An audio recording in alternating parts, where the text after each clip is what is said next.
হজযাত্রীদের luggage কেটে চুরির অভিযোগের কোনো প্রমাণ শাহজালাল আন্তর্জাতিক বিমানবন্দরের সিসি ক্যামেরার ফুটেজে পাওয়া যায়নি বলে জানিয়েছেন বিমান ও পর্যটন প্রতিমন্ত্রী রাশেদুজ্জামান মিল্লাত। তিনি বলেছেন, সিসিটিভির ফুটেজে বাংলাদেশ অংশে অব্যবস্থাপনার কোনো প্রমাণ পাওয়া যায়নি। তবে 836টি লাগেজের মধ্যে 21টি ক্ষতিগ্রস্ত আর 5টি কাটা ছিল বলে জানান প্রতিমন্ত্রী।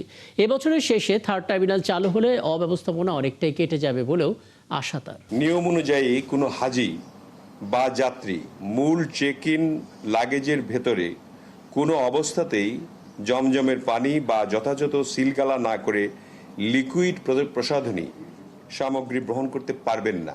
এটা একটা নিয়ম। লাগেজ স্ক্যানিংয়ের সময় ধরা পড়লে নিয়ম অনুযায়ী বিমানবন্দর কর্তৃপক্ষ লাগেজ কেটে বা খুলে তা বাজেয়াপ্ত করে থাকে।